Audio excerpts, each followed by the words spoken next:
Oh, good, yeah, I was hoping you would. Yeah, no, good, thank you.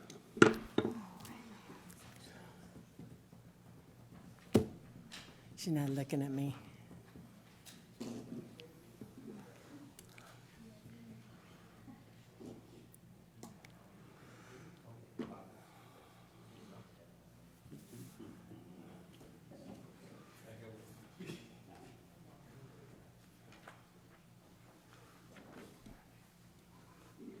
Quite all right. Good evening, everyone who's here and watching at home. I will call to order our Board of Commissioner regular meeting, November 20th, 2025, at 7 p.m. Ms. Jones, will you please call the roll? Commissioner Roberts, Present. Commissioner Hall, Present. Commissioner Buffalini, Present. Vice Mayor McDonald, Present. Mayor Anderson. Present. Item number 3 is prayer and pledge. You join me. Dear Lord, thank you so much for this community.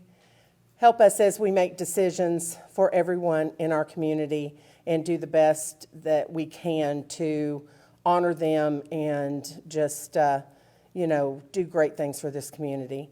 And I just want to pray for all of those who are traveling and might be ill, that you be with them, just be with each one of our citizens.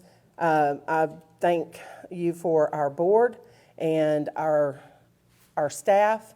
Just be with us tonight as we make decisions in your honor. In Jesus' name, amen.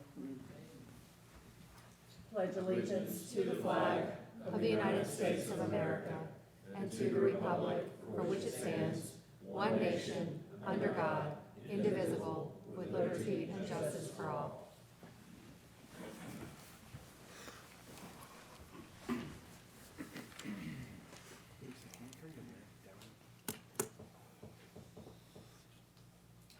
Turn what down?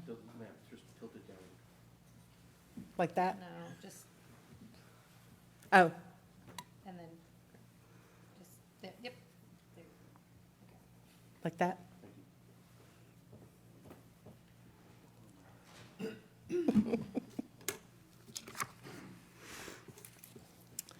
Item number 4, mayor's comments. Thank you, everyone, for being here tonight. And thank you for all of you at home for watching and all the citizens being a part of our discussions and our decisions. Our meeting will be on YouTube after the fact, if anyone would like to check that out to watch our meeting. Thank you for Officer Miranda for being here, keeping us safe. And with that, we will move to citizens' comments. There are none tonight, Mayor.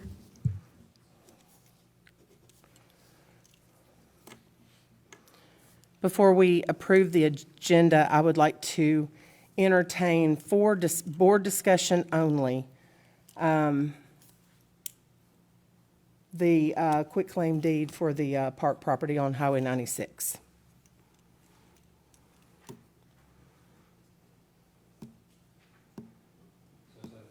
To amend the agenda to include that item? Yes, sir. Okay. Proposing to put it under. I would like to put it at the beginning of Business? new business. So- Yes. All right, so that would be A, and then we're going to re-letter Resolution 6025 to B, and then B will become C, and C will become D. Is that right? Yes. Okay, so that's, a That's the motion's been motion. made. Second. Jones?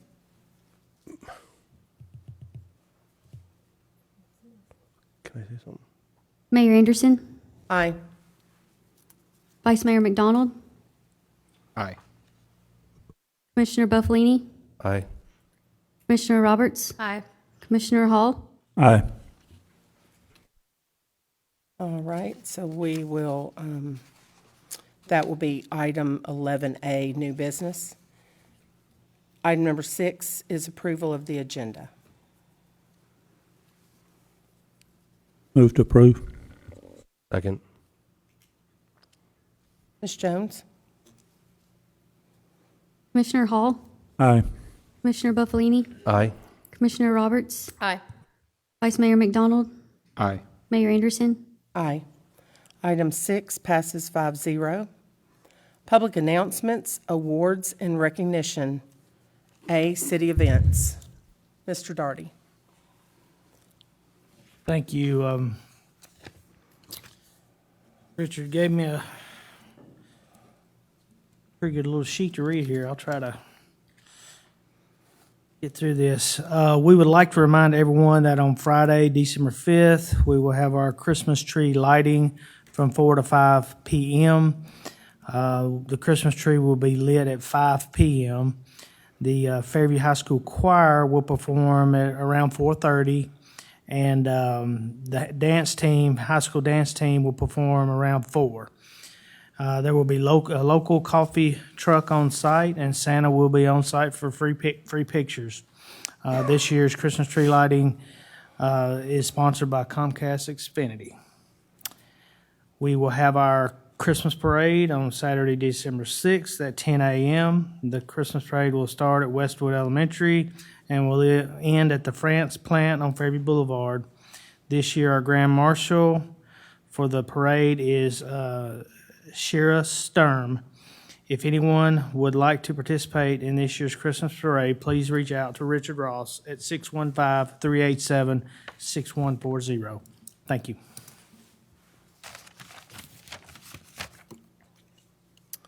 Any questions from the board about the city events with Mr. Darty?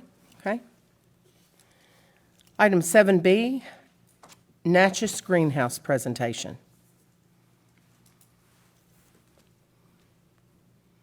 Bree, who's helping me, and I are about Let to me hopefully ask have you the one- most amazing thing after I thank Hold you on all. one second. Go ahead. Thank Let me you. ask you just to state your name and address for the record. Sure, my name is Steve Mydelsky. I live at 4117 New Highway 96 West, very happily for, I believe now, 23 years. You may go ahead with your Thank you all. presentation. First off, Thank I would like to say I already spilled the tea. I've lived here for 23 years. I have been coming to Fairview when there was the co-op and not a lot else. It has been exciting to see the community have so much participation. The last time I was actually in this boardroom was for a zoning appeal for a development that was coming, and there were those signs for Save Fernvale. That was the last time I was here. And it really reminded me of how much people love like this whole area. For a long time in building what I built in our gardens, this has been my favorite hidden gem in Williamson County for that long. I've also gotten an interesting view of being able to see that, there we go. So there's young me, hopefully on your screen. Look at this. This technology is working brilliantly, thanks to Bree. So at 4117 New Highway 96, that is a much younger me. That is a me in 2003, which, do the math, that is 22 years ago. Next to me is my wife, Laura, who doesn't age. She same age. I don't know how she pulled that off, but she looks better than that today. So we bought a property that was a horse pasture. That's what it was. It was owned in a very cool way by a family named the Gardeners. They had owned the property since the 1880s. When we bought it, the kind next door neighbor whose house had been there since the 70s had sort of kept it mowed. At the time, the guy in that picture is starting to fall in love with Tennessee. It will continue to be a love affair till this day. At that time, he is running the Viking Culinary Arts Center, doing cooking, teaching people at the factory in Franklin.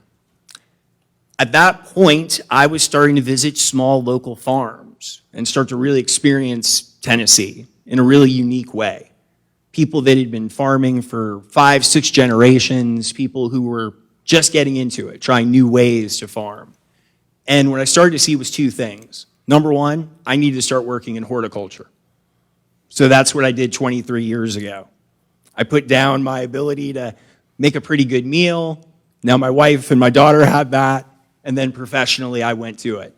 I then had this amazing thing happen where that 2.5 acres eventually became a house for my family.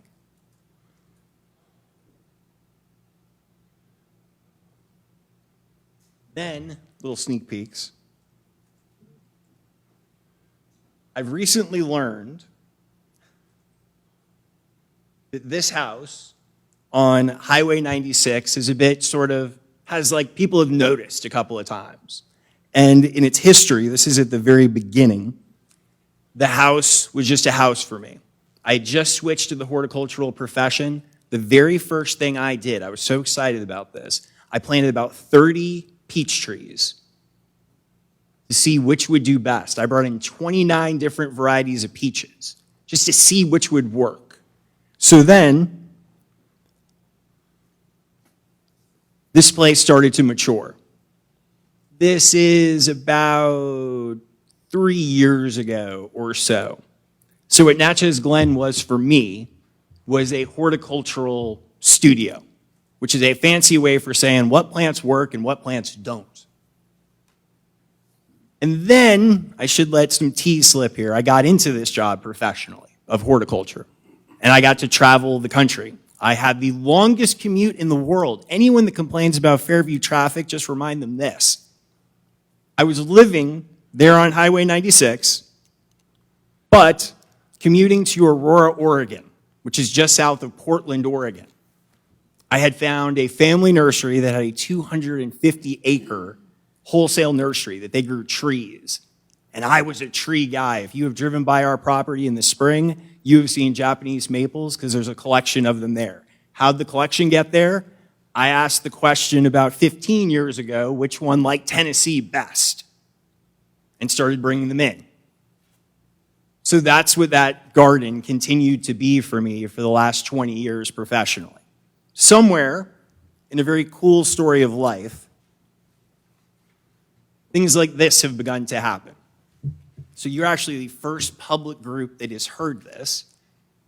This is a pilot program for Williamson County Schools that I've developed the curriculum for that meets state standards for science, that is a teaching garden. It's a 400 square foot garden made up of 90% native Tennessee perennial plants that will teach kids every kind of science you can imagine, but maybe here's a cooler part.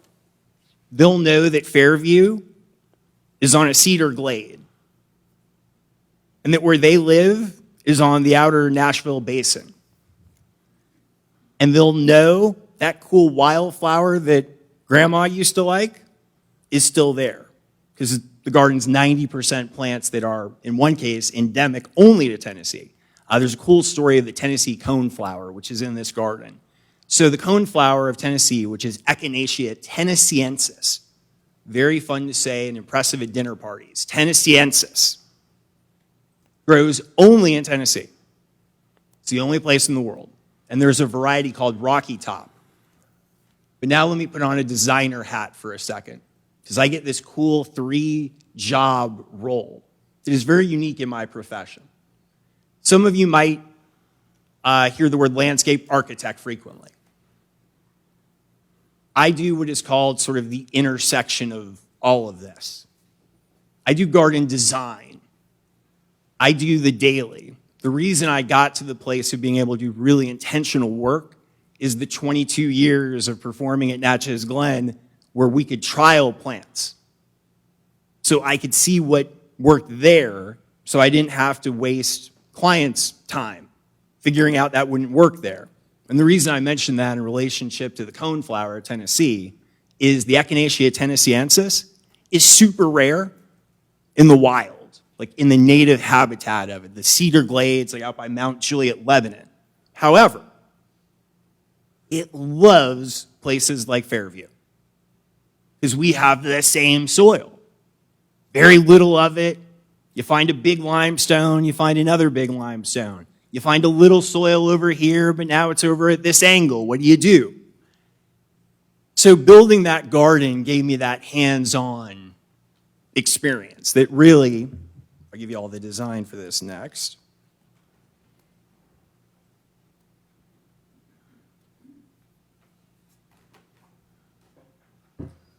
So getting that opportunity to build that garden just around the corner gave birth to these kinds of ideas.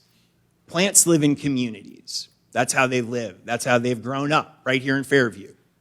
When I'm by a creek here, somewhere there is Carex bromoides, which is this cute little sedge, little green guy, my clients call them.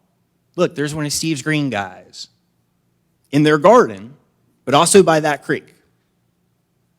So this intentional design work can be reflected in this very orchestrated way.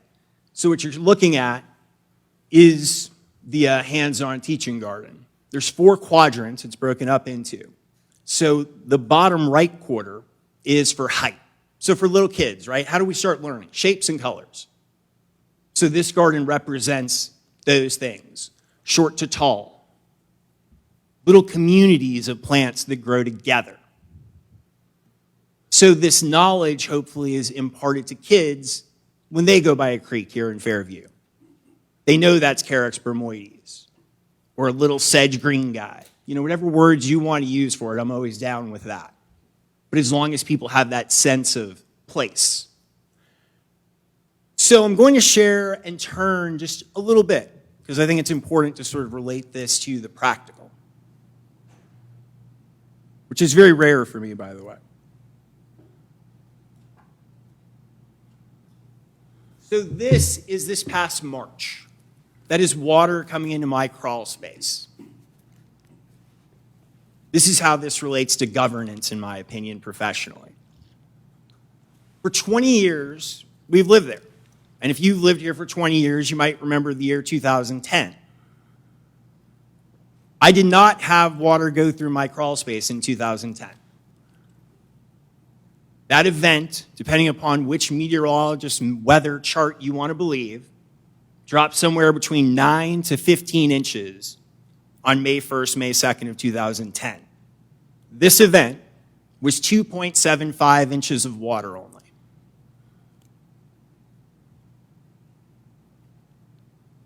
That's a change, right?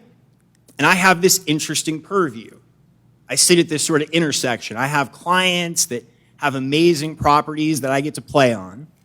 I have commercial clients, and then I have this garden. It's this horticultural studio. So one of the things this last year made me think about, beyond this event, was places change. Fairview is changing. Williamson County has changed. Those are the governance decisions that come before you all. I get to do the fun job of putting in gardens and flowers, but my stewardship decisions are based upon these events. And when we look at property across the entire county changing, the state loses somewhere around 10 acres an hour to development currently of some type. The word green space is often used.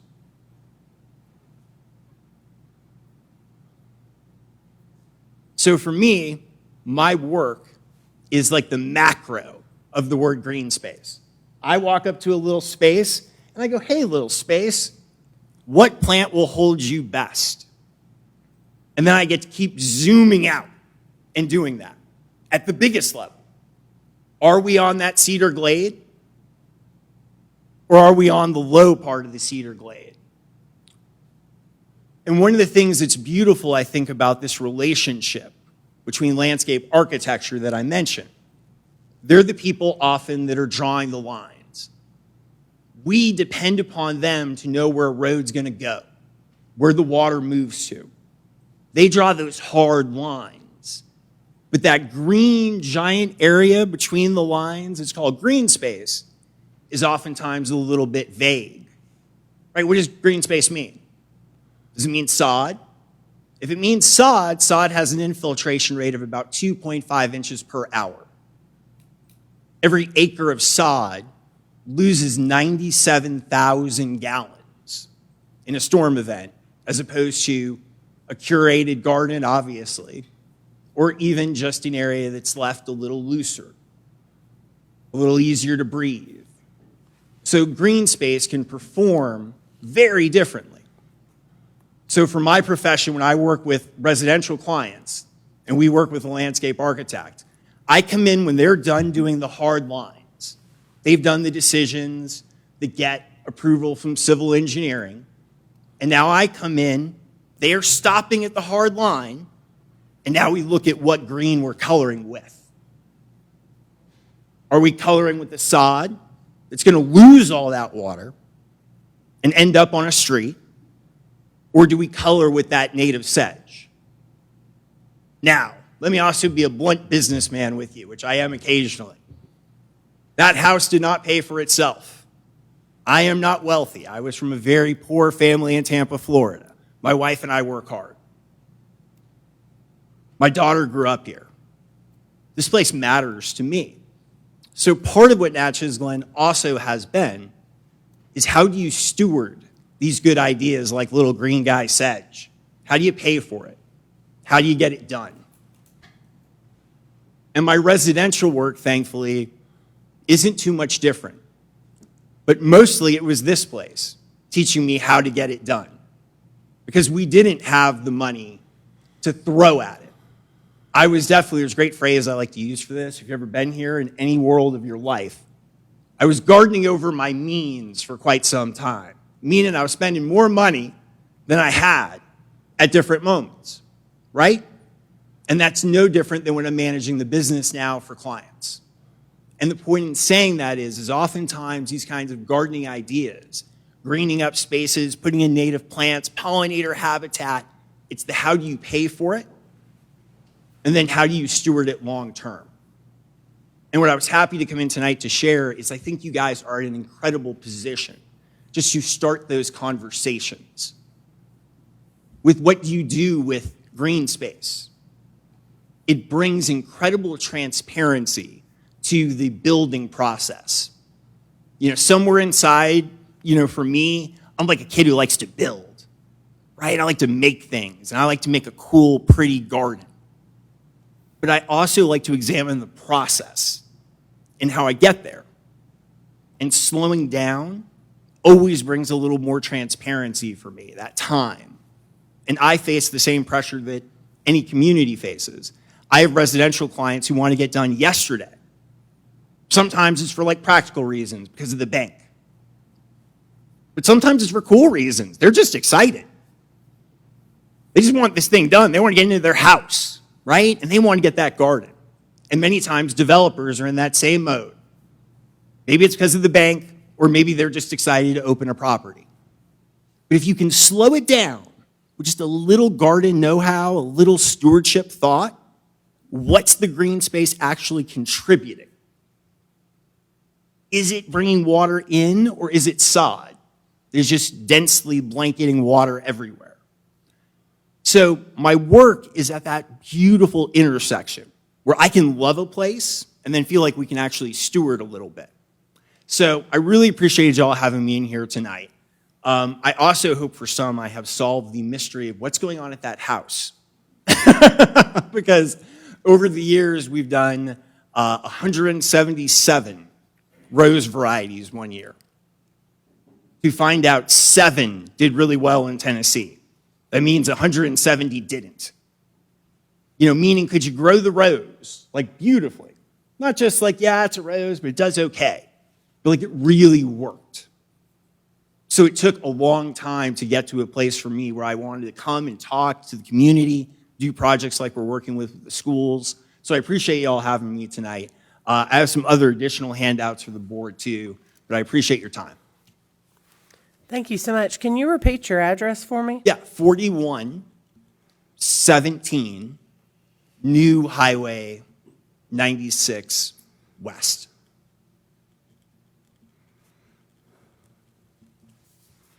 Thank you so much. Thank you all.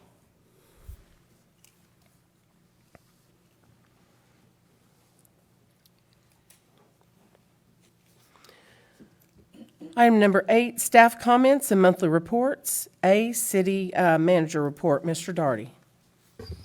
Thank you, Mayor Board. Just want to wish everybody happy Thanksgiving and just remind everyone that City Hall will be closed on the 27th and the 28th. Thank you. Any questions for Mr. Daugherty tonight?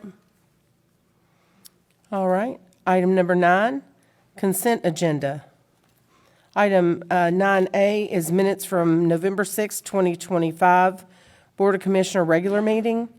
And B is Resolution 61-25, a resolution of the City of Fairview, Tennessee Board of Commissioners modifying and adapting the official 2026 meeting schedule of the Board of Commissioners. Motion to approve. Ms. Jones? Commissioner Roberts, Aye. Vice Mayor McDonald, Aye. Commissioner Hall, Aye. Commissioner Buffalini, Aye. Mayor Anderson. Aye. Item 9 passes 5-0. Item number 10, old business. A, Resolution 54-25.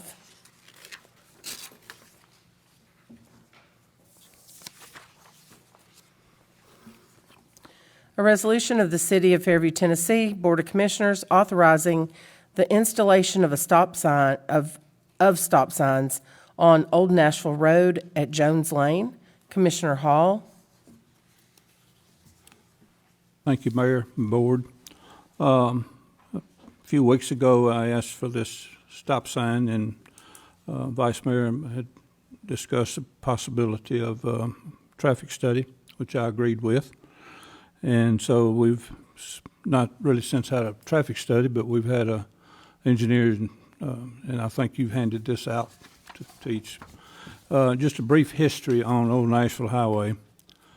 It's always been a lot of people concerned about the traffic flow and the speed on Old Nashville Highway. Back when I was city manager, I had several citizens that lived there that would come in and ask what could we do about slowing the traffic down. Well, the idea of a stop sign at that time didn't enter my mind, but we did have the officers patrol it a little more.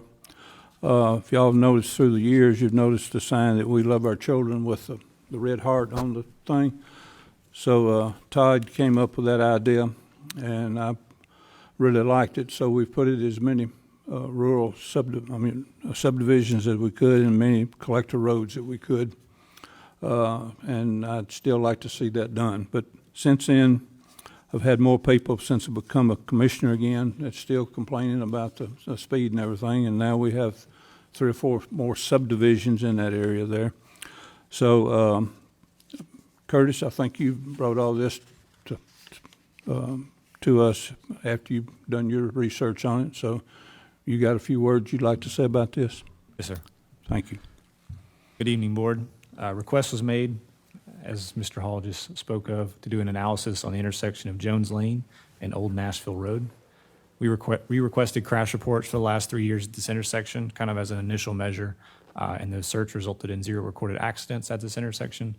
Something I do want to note on a personal level, spoke with a resident that was in the area, and he said he has witnessed a crash in that area in the last, he said he's lived there for, I think, over 50 years. He said he did witness one there probably 40 years ago. So not out of the question, but it has occurred. Just want to note that. We also measured the distance between the existing stop sign to the east and the stop sign to the west of this intersection to be approximately 1 mile in length. We also wanted to note that there was a concern with speeding along this road, but the MUTCD states stop signs shall not be used primarily for speed control, and other forms of traffic calming devices or measures should be considered. During a site visit on November 18th of this year, it was noted there was approximately 300 feet of sight distance in the western direction and approximately 240 feet of sight distance in the eastern direction.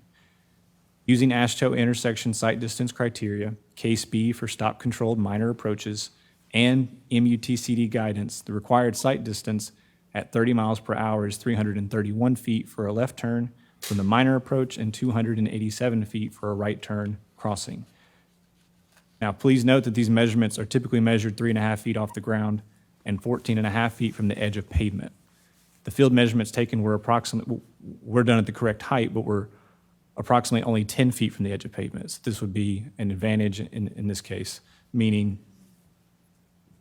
when I measured it, I was closer to the intersection than I was, so the sight distance would even be more. If I were to back up more, the sight distance would be less. Despite all that, it's obvious to see that even with me closer to the intersection, the sight distance still is not met for the minimum of 30 miles per hour.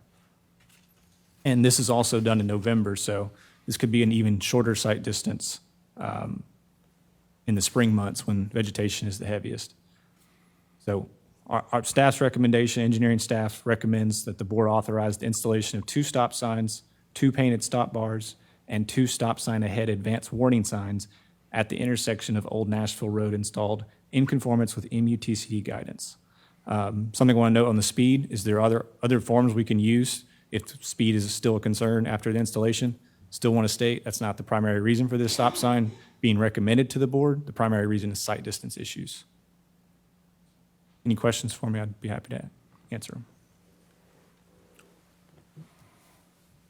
I thank you for looking into this. It really means a lot to me because of the past history that I've faced with that particular road. Not to say that there's not a lot of other roads in our town that in the same, but this particular one has a long straightaway. It also has a very unique quality, which is a residential driveway. Yes. So I was able to park in that driveway, and I could see that, you know, there's potential issues with coming out of that driveway without a stop sign. So there is that piece of it as well. Thank you. Mayor, Commissioner Roberts? thank you. Mr. Broadbent, thank you so much for that report. I'd like to make very clear that you are not recommending this necessarily as a speed calming measure, so it would not be a thing that you would recommend us do around town in an attempt to slow down traffic by installing a bunch of stop signs. This is really about being able to safely see people pulling in and out and crossing through the intersections. Is that right? That's correct. Okay, thank you.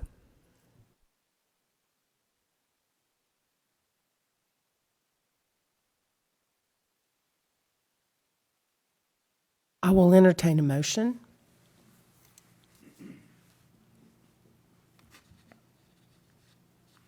I'll go ahead and move to approve and then see how the board thinks from that standpoint.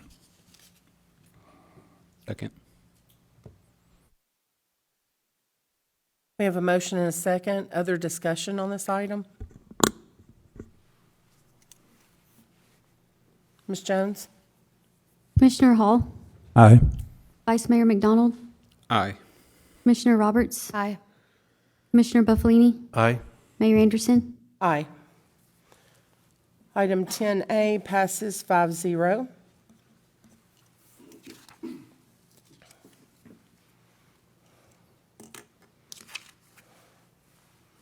Item 11, new business.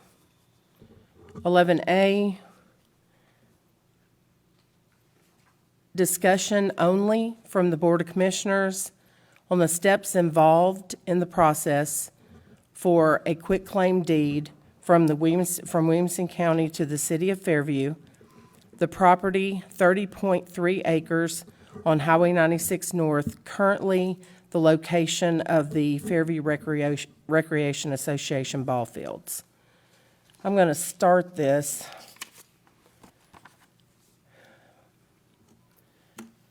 For several years now, there's been discussion, and some have expressed interest in a piece of property that our current ball fields sit on that once belonged to the City of Fairview, that was donated to them by the Lions Club. Around 1996, the property was given to the county, and after several have expressed interest to me that they would like to see this property quitclaimed back to the City of Fairview, with the Fairview Recreation Association in charge of the ball fields and athletics on that property. I reached out and had a meeting with County Mayor Rogers Anderson. I don't think there was any effort that succeeded prior to this with the current Williams County Athletics Board. So when I reached out to Rogers Anderson, County Mayor Rogers Anderson, and talked to him about it, he agreed that it is best that the city runs their ballparks. So he had conversation with our county commissioner, Ricky Jones. Ricky has expressed that he will, upon board approval from the city, he will sponsor the resolution with the county commission for this action. The steps that are involved in this, the first step was my meeting with County Mayor Rogers Anderson. When he said that he was agreeable to it, then I had a meeting with the Fairview Recreation Association Board. We had some discussion on that, which I believe as we move further into this process, they will have questions and things that need to be answered, as well as our board and the county commission board. So right now, I'm going to open it up to our board to, with any questions or comments that they might have.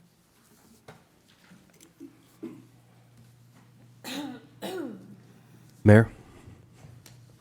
Commissioner Buffalini?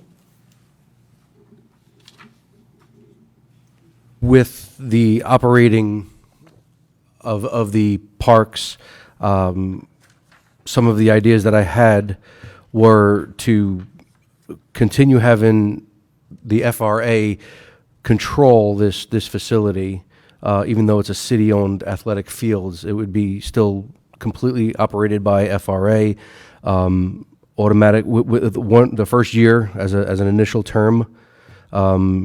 And the city would be able to make amendments annually if they needed to. The FRA responsibilities would be run all sports. This is for discussion purposes. To run all sports programs, baseball, softball, adult leagues, etc., whatever else they wanted to do there. Manage player registration, collect all fees, and maintain financial system for the park only, for that specific location. Oversee coaches, teams, schedules, and league operations. Operate all concessions. Provide routine maintenance, field dragging, chalking, lining, trash removal, small repairs, manicuring the playing fields only. Manage all the volunteering staff and no dedicated paid staff to that facility. Provide quarterly financial reporting to the city board and staff, and maintain liability insurance, naming the city as an additional insured. That's the responsibility of FRA. The city responsibility would be provide ownership and access to the fields of facilities, handle all capital improvements, basically fencing, lighting, any major repairs, provide major ground maintenance as needed, and ensure utilities, water, electrical for discussion purposes, and support FRA through coordination with Parks and Public Works. Facility use and schedule, FRA would have priority for all sports scheduling. The city may also have special events if they wanted to utilize those fields and facilities as well. And FRA would also have the ability to rent fields to outside groups following city approval rules. Like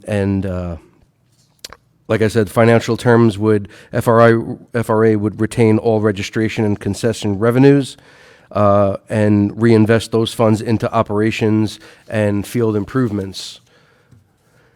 FRA would also submit, like I said, their annual budget to go over what they're going to be needing throughout the year.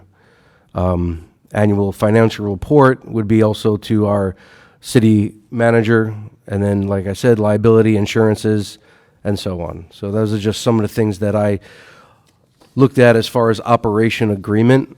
Like I said, this is just for discussion purposes, just kind of narrowing it down what the responsibilities would be between FRA as an organization and as a 501c3 nonprofit organization and the city of Fairview. Mr. Buffalini, with all due respect, that sounds like a lot of responsibility on the city for financial financial responsibility on the city. I think that the quitclaim deed would bring the property back as city-owned property, but the Fairview Rec Association, with a contract that is only written by the attorneys from the county and our city attorney discussing the terms.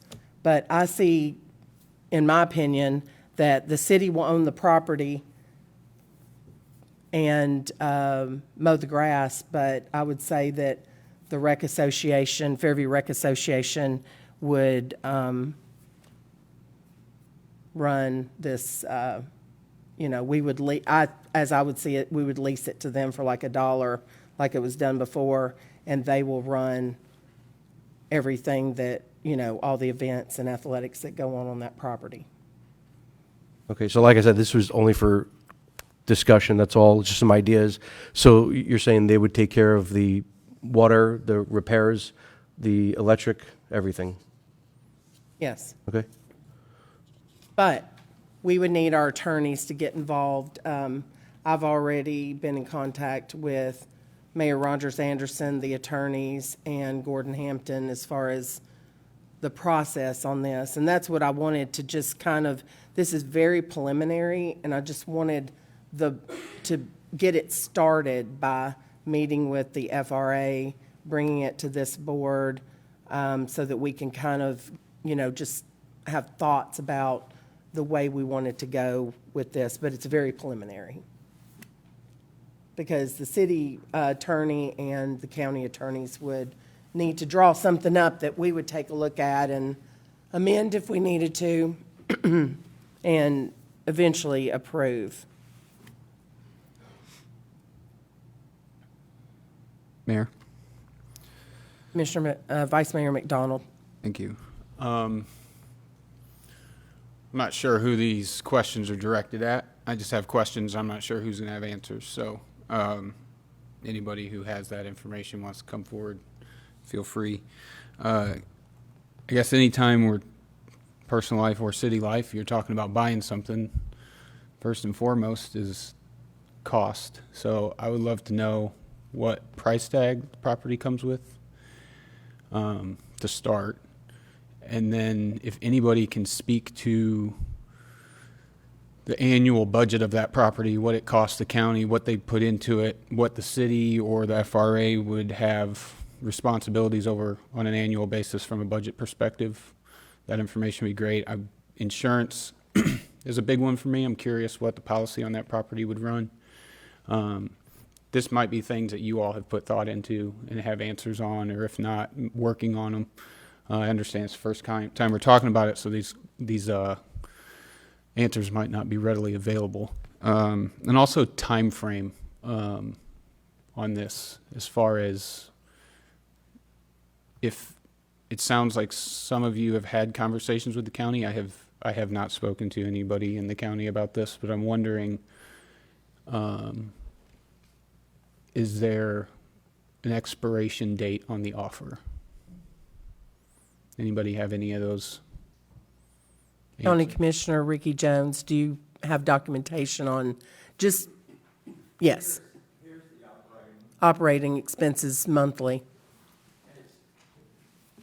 And it's just what Gordon gave me, and that's what he gave me. But this is what Gordon handed to me earlier, so I gave some to some of you walked in. Some think that some of these things might be a little bit high, but this is a ballpark of operating. As to a time frame, we have a meeting in January. That's our next meeting, but it's up to you guys. If you want to move forward, I can go with a resolution at any time. If this is a quick claim deed, I think in part of the discussion there was something about bonds. The county went to bond on the lights. And I think there was a figure about $150,000 or someplace in there that we would owe on the bonds, that if we turn this back over. But that might be open to negotiation. But I think initially that was something that was mentioned. And I think there would be some on our county commission that would be saying, we want that back. But other than that, I don't think there's much that we'll be asking for, because this does take it off the county's operating expenses, according to Gordon. In my conversation with County Mayor Rogers Anderson about this, there is $150,000 that would be asked to be paid back for the half of the lighting that the county paid for. There was discussion of breaking that into payments, so it wouldn't have to be paid all at once. That's, that can be discussed if, the Fairview Rec Board can help with that. The city, there's nothing been decided yet. This is just very preliminary and, just the starts of conversation on this. Mayor, Commissioner Buffalini. can we hear from the FRA as well on this? The chairman, the president of the FRA? That's fine. Thank you. Mayor, Vice Mayor, Commissioners, thank you for the opportunity to speak on this particular item. As Mayor Anderson pointed out earlier, we did have a meeting on Monday night as an organization. We appreciate you all allowing us to be part of the discussion, for sure, and the opportunity to continue to operate the organization and the opportunities that we have for our kids to participate in baseball and softball here in Fairview. Couple things. One, as a board, obviously we have no control, direct control, over whether or not this transaction does or does not happen. Indirectly, of course, we can tell you what our opinion is and communicate with you all, communicate with Commissioner Jones. But just a couple of things that I think are important to at least consider from our perspective. Right now, we're in a situation with the county where we sign a facilities use agreement on an annual basis. The only obligation that we have to the county financially is a $10 per player fee that we pay. Otherwise, the county takes care of the utilities, the trash, the grass cutting, all of the other things that would be required at the ballpark, with the exception of we prepare the fields for play, dragging, chalking. We pay for those items that we would need to do those things, but otherwise the county covers everything else. So as a board, we've not necessarily taken a position whether we would be in support or not in support of this move. I know that there's been a lot of talk over the years about the property being conveyed back to the city. But with that said, I can't imagine that our organization would take a position to support that if it was going to result in additional money we would be required to pay to maintain the park. We would be going from a good situation that we have in our relationship with the county and what we can do to a completely different relationship with the city. Now, as far as county attorneys, city attorneys talking about the conveyance of the property, that's fine. But if the property ultimately gets conveyed to the city, then the conversation would not be between the county attorney and the city attorney. It'd be between the city attorney and our board about a facilities use agreement or what that's going to look like going forward.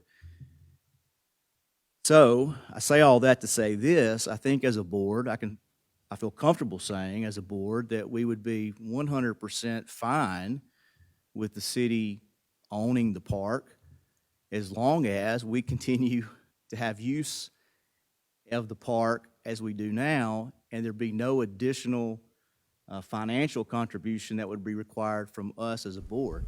Just looking at this budget, if this is an accurate number, and I agree with Commissioner Jones, it's probably a little high in certain areas, but if this is an accurate number and it's $54,187 annually to operate that park, we just simply couldn't do that. If we're expected to pay those things, we just simply could not do that as a board. Right now we're sitting with a balance of about $131,000 in our account.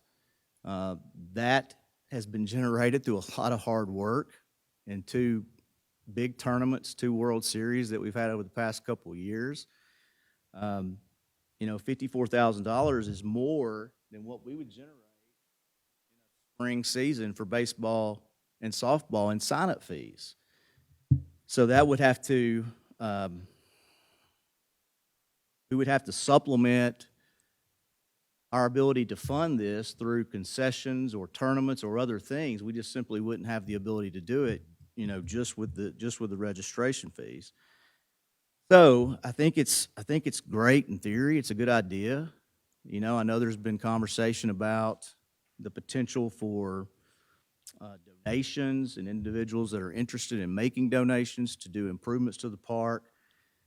I guess if that is contingent upon, if those donations or individuals that want to donate is contingent upon the city owning the park, I think that's a good thing. I think it's an opportunity for our children to have a better facility. It's an opportunity for the city to own a really nice facility. We've seen the potential that the park has with the tournaments that we've hosted and the things that we've done over the past 10 years since we've been back running the program.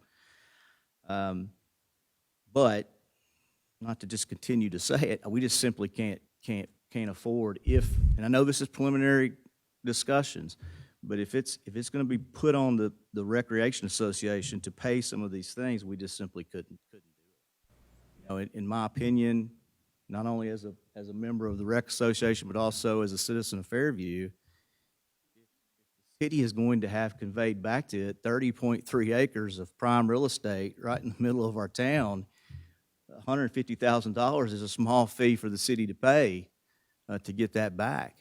$50,000 a year to operate a facility for the benefit of hundreds and hundreds and hundreds of kids that participate in our program is a small price to pay for the city to have this property back. So again, we're certainly interested in continuing to have discussion with the city, and I'm not saying that we're opposed to it. I just think there's a lot of unanswered questions and things that need to be considered, thought about. The other piece that's really important to our board is that at least right now, we're in a position that if there is money available, whether we as a board have some lump sum money or the city wants to put in some money with us as a board, the county has historically been willing to match that money to make improvements to the park. Obviously, that would go away if the county no longer owns it. So I'll just leave you with this. We have a lot of questions, and I'm not going to say, and some concern, quite frankly, about what that looks like. And I don't want to come in and sound like we're completely pessimistic about the idea of the city owning it. And I think it's a good thing. And Mayor, thank you for raising the issue with Mayor Anderson. There's still some work to be done, I guess, is the short of it. If anybody has any questions for me, I'll try to answer. But I just have a question about, so I just want to know, so this is representative, what you just said, of your whole entire board, right? well, the board has not taken a position. No, I'm just asking if like everybody on the board agrees with, your comments. Well, I think Monday night, Mayor, you were at the meeting. I think it was clear that we didn't necessarily take a position one way or the other. Because we Yeah, had I a mean, lot of I'm unanswered not questions. negative or positive. I'm just asking if, like, what you're reading is like kind of representative of, I'm not reading anything. or what you're saying is representative of the board's feelings, is what I should say.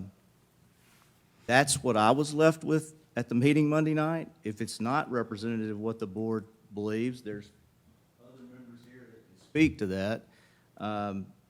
I left the meeting with the impression that we didn't take a position one way or the other. We just simply didn't have enough information. If we, if there's other information that we need to consider, and we can continue the dialogue about what's expected of us as a board, great. Our treasurer is here. He can speak to the financial aspects of it Is there some member of our board that may think, absolutely, we need this back no matter what? The city needs to have this property? Maybe. I don't know. But collectively as a body, that's what I left the meeting Monday night believing. Now, there's other people here, they can speak for themselves. I'm the president of the board. Does everybody agree with what I just said? I don't know. I don't know. We didn't take a vote. I mean, and I'm just asking if, like, you know how, like, if we have something going on in a subdivision, they'll have somebody come up and talk to us, kind of representing the whole group. That's all I'm asking. Yeah, and I don't know. The answer is this. I'm the president of the association. I was at the meeting. I heard all the comments. I heard all the questions. I heard the discussion. I believe that that's representative of where we are as a board. Okay. So. Mayor.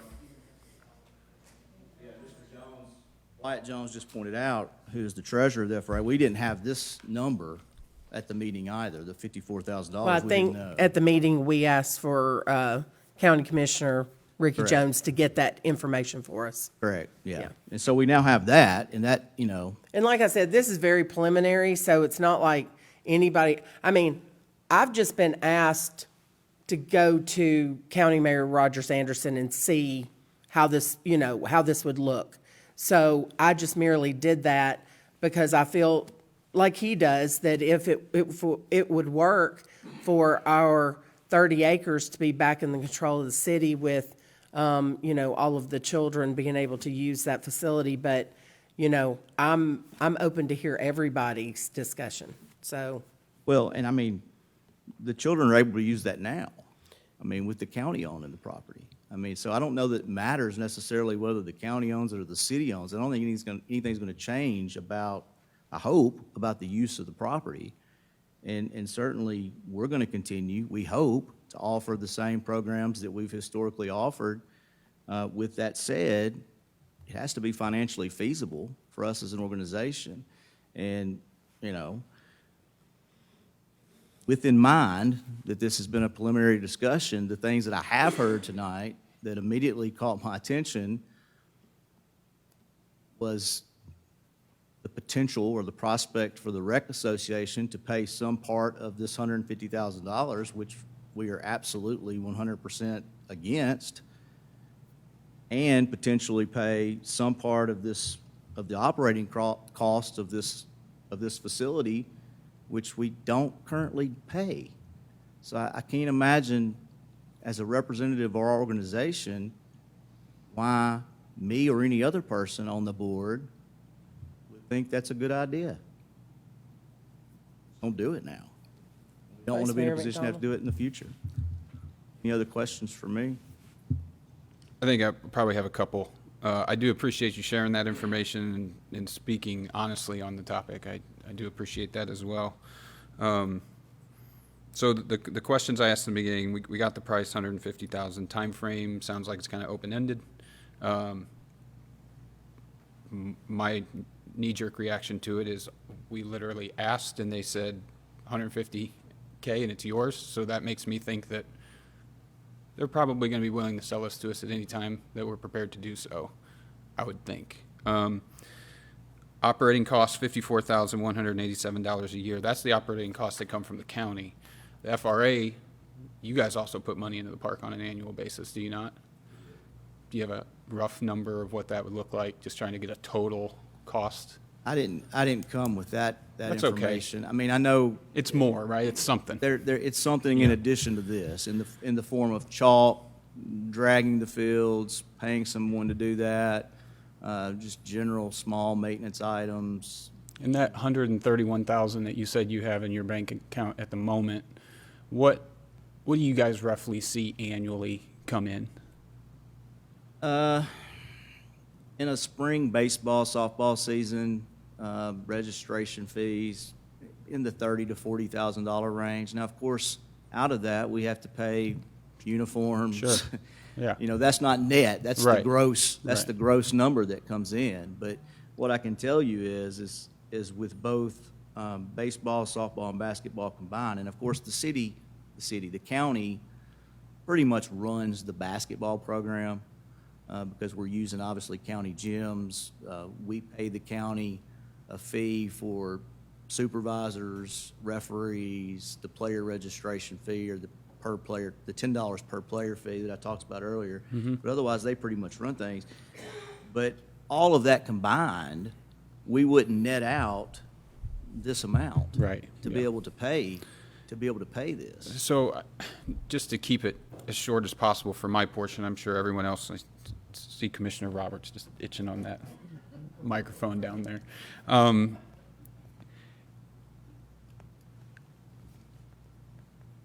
I'm with you. You summed it up really well, I think. If it makes sense, of course it would be great to have this property with the city. If it was feasible, if there was a clear path to make it work. I have some concerns. I have, to your point, right now, if we wanted to make an improvement, the county's going to match it. That goes away. So now it's between the FRA and the city to come up with that money, which is, we're doing better as a city financially, but we're not exactly rolling in it. Certainly not to the point we have other problems around the city outside of just figuring out how to come up with large amounts of money to improve the baseball fields. I think everyone could agree with that.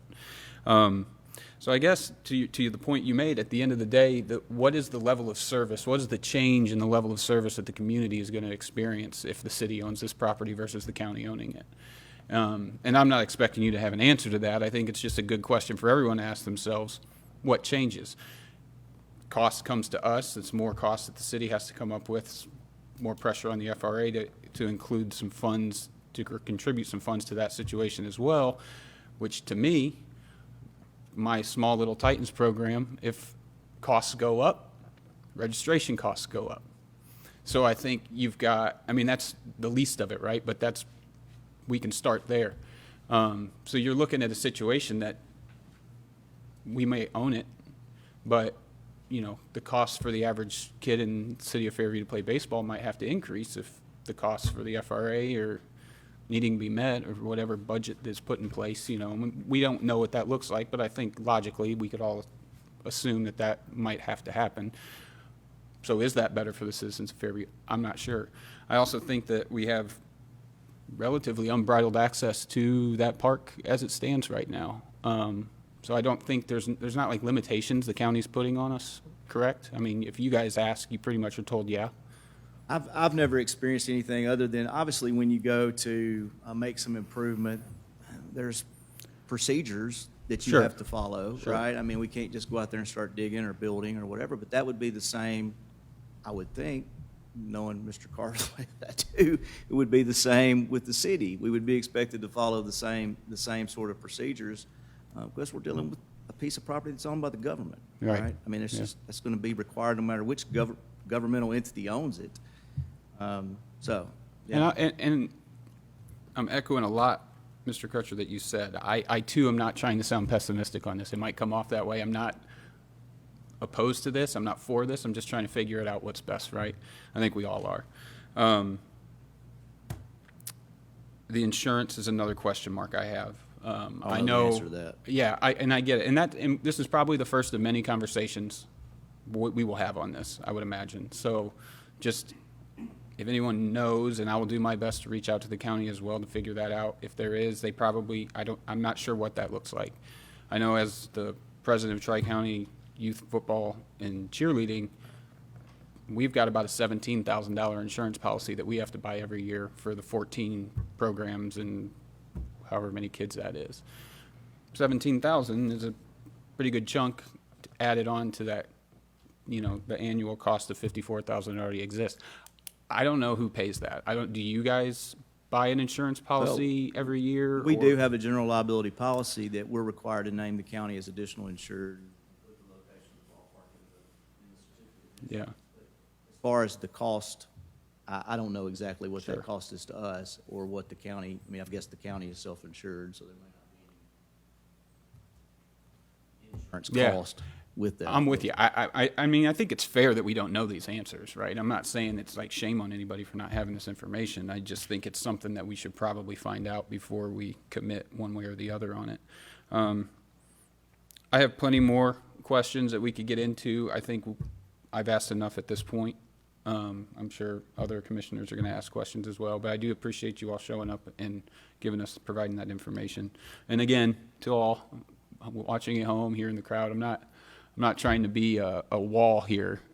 Just want to be cautious is all. My greatest fear is that we move forward with this. It sounds good, even if the outside money from wherever that may come from comes in. Money, unless it keeps coming in, only keeps going down, and it'll eventually get to zero. So, improvements, as great as they may be, probably, you're going to have costs that come over the years to maintain whatever additions are added, and the cost of that will only increase for everybody who has to come up with the money. Maybe not this year, maybe not next year, 10 years down the road. And I just worry that we cart before the horse, not to use a overused analogy, but thinking that this is a good idea, we've got this, that, and the other, and we hear this, that, and the other, and then we go for it, and then in 10 years, the fences need to be replaced, or a field needs to be regraded and redone, whatever it might be, the concession stand needs to be rebuilt, or who knows. Well, let's say that there's a $500,000 improvement that needs to be made out there, or upkeep, whatever it might be. Do we have the money to do that? Would we have the money at that point in time? I think that's an unknown to everyone in this room.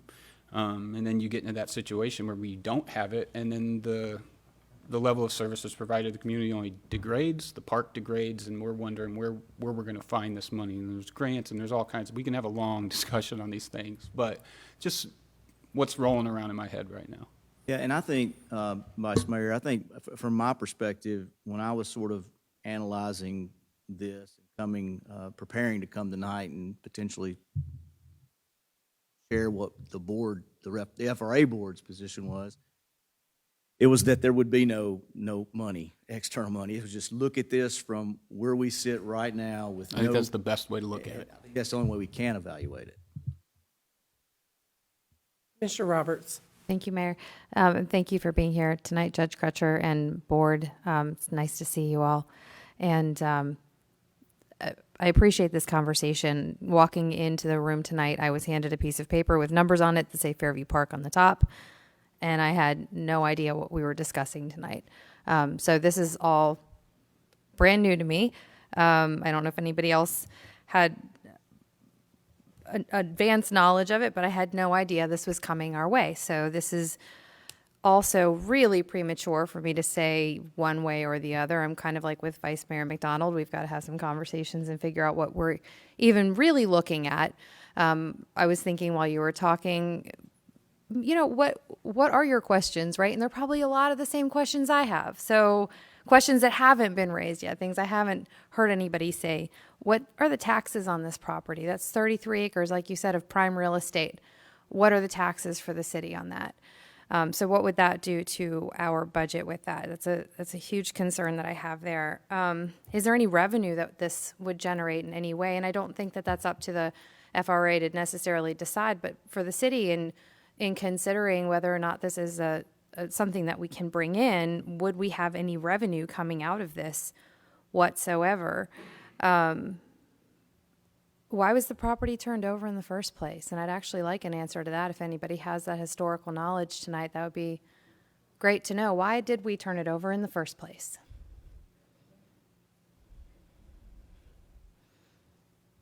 I'm hearing money. That's not what it was. That's not what it was. Well, nobody's talking into a microphone Well, then what to share was any it? of these Then what answers. was it? But- I mean, if that's not what it was, what was it? Not going to talk about it. Okay, so there's a mystery behind why the property was turned over in the first place. So I'm wondering, would that come back and get us? How much of this land, of this 33 acres, is currently in use? And then what is not in use of this acreage? What is that property, and is it usable for anything? Is this a good investment for us as a city? To your point, we know each other from the ballpark. You know, I was there for many, many hours. I've never seen more sweat equity than Mr. Hollers put in on those fields. Ms. Jessie, you were umping the games for my kids when they were first starting ball. We've all been out there together. We all know the value. We know where to go on Friday nights in the springtime and summertime, right? It's a great community place. Why would we need to invest money in this? So I do have concerns about whether or not, kind of to the point that Vice Mayor McDonald was making, is that this is even a good time for us because we have so many other competing priorities. We just did a strategy session in August, and nowhere on any of our strategy session was bringing in the ballpark that I can recall. Please correct me if I'm wrong about that. My memory is not perfect, but it wasn't. And so for this to come up now is kind of like putting it in, jumping over all of the other priorities that we were discussing. And $150,000, man, that does sound like a great price for 33 acres in the center of Fairview. But City Manager Tom Doherty, what else do we need $150,000 to cover right now? And do we have it? And that's a question that I think we're always going to have to look at, right? I mean, do we actually have this? And so one of the questions I have is for you, and you don't have to have an answer, but put you a little bit on the spot there for a moment. But do you have any thoughts on this that you would like to share?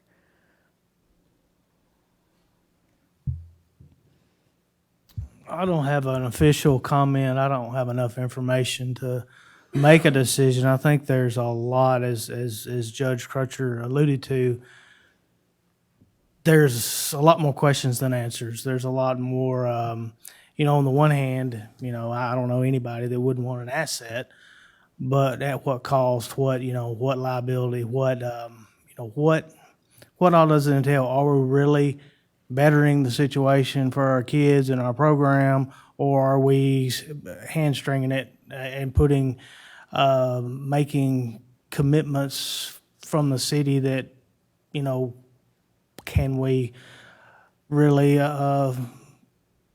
come through?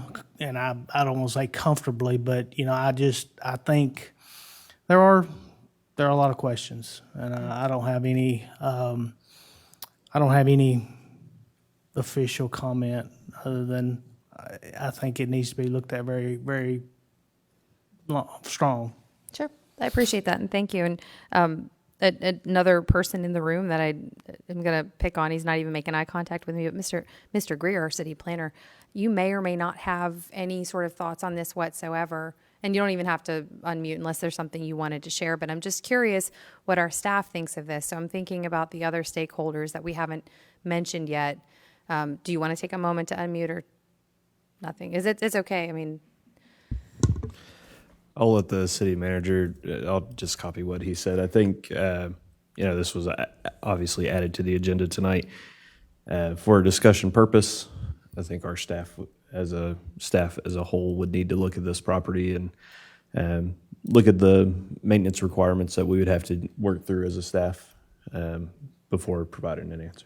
yeah. Okay. Thanks. And that's totally fair and as expected, but right. Like there's a lot we haven't thought of. So, Mayor, I hope it doesn't feel like we're negative, but these are all I said was the board was going to discuss the steps. I didn't want to get into any of this. yeah.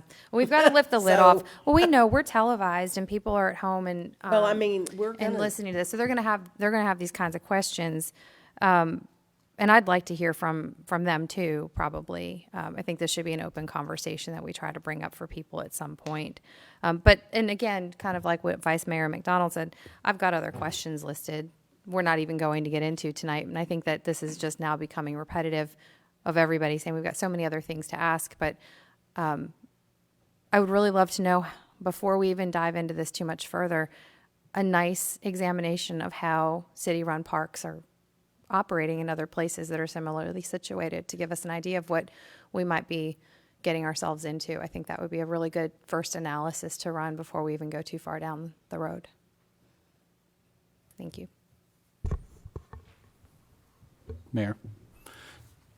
Vice Mayor McDonald? To your point, Mayor, where do we go? I guess, what does next steps look like? I mean, obviously, they're probably going to continue to have a conversation, but we would have to task staff, right, to look into stuff. My intent for tonight was to just talk about the process of where we go from just bringing this. I've met with the CRA or the FRA board. The next step was just saying, hey, this is kind of something that's been asked. I'm the one who went to Mayor Rogers Anderson, but I certainly was not the one who brought this up to begin with. People have been coming to me asking, this is 30 acres of prime property in the middle of our town that houses our athletics, and can we not just regain, this property and, be a part of, this is a city park? So that's what I'm doing, is just putting out tonight. We're not voting on anything. This is merely just getting it out there. I met with the rec board. We're getting it out there. So everybody now knows that this is kind of something that, is a desire of some, and what the steps would be. And if the board chooses, whether it be county or city, not to do this, doesn't hurt my feelings. My kids are grown. I love the children of this community, but I'm not sponsoring this for my children. I've just been asked to take a look at this, and that's what we're doing. Like my wife, when she wants to go and look at a new build, it never hurts to look, right? Yeah, And we can talk about it. There's no harm in that. I don't harbor any frustration or anger towards this conversation one bit. I just curious where we go from here. I mean, obviously we all have questions, and it sounds like the FRA has some questions, or at least lacking information that they would like to have a decision from their perspective. I don't know. Well, the only place we can talk about it is here. So do we just? I think Commissioner Roberts would probably appreciate it too. I understand tonight we added to the agenda for first conversation, but if we are going to talk about it again, we should probably throw it on the agenda sooner so we can just prepare for it. And if we're going to do that, do we put it on the next agenda and follow up and talk about it again, or do we take round robin turns coming to FRA meetings and each having our opportunity to speak with you all about it? I don't know. I'm certainly not going to come up with the solution, but I'm just curious. Mayor, Commissioner Hall? thank you. As many years as I've been involved with the city, I don't know the history of when it was turned over myself. I don't know whether there's anybody else in the room or not that knows the history of it. I don't remember that I ever remember why it was turned over to the county.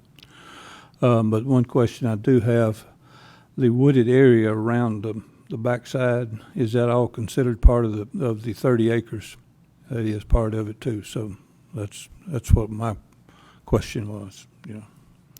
Thank you. Vice Mayor McDonald and Commissioner Roberts, you both asked a couple questions in a roundabout way of what's the next step. For staff, I think the next step would be to evaluate the property. A cost analysis for the city manager, have some form of a phase one environmental study done, all of the things that we would do on a normal property acquisition to evaluate if the property and the future plans that y'all may have for that property are feasible on there. That I think would be a good first step in evaluation as the conversations continue and financials are discussed and all those things. Having a evaluation of the property would put us ahead moving forward. Ethan, I have a question for you. Right now, if anyone wants to do improvements to this property, who do they go through? They should go through the city of Fairview. Have improvements been done that didn't go through the city of Fairview? On this property, there has been a large parking surface that was put in place. That was an unpermitted construction project. So they don't go to the county for any of the improvements, right? Mayor, on governmental property, number one, the correct procedure is what Ethan said, and really the discussion tonight should have been more like, is there interest in looking at this acquisition? And if the answer is yes, then charging staff with exactly what Ethan said. Number Two, it's tax exempt property because it's governmental property, so there is no tax on it. If it's owned by a governmental entity, there's no tax. That's the answer to that question. Okay, that's good. Three, there's a mandatory referral process. So when property is owned by the government, for example, this property is owned by Williamson County, it's in the city of Fairview. If they want to make an improvement, they're supposed to make an application and bring it to the Planning Commission, and the Planning Commission can review it and approve it or approve it with conditions. But in the end, that process in state law is called mandatory referral, and the Williamson County can vote and ignore it and then do it. And oftentimes they'll ask for fee waiver. I mean, there is a process for that. And it's the same process if the post office here and the federal government wants to, expand the post office. They're supposed to come to the Planning Commission and ask to have the Planning Commission to review it. But the federal government can override any conditions and go about their merry way. But there is a process, and whether it was followed here or not, I don't know. It's often ignored because a lot of city attorneys don't know about the mandatory referral process for whatever reason. But I'm familiar with it, and there is a process. So that might answer some of your questions. Thank you.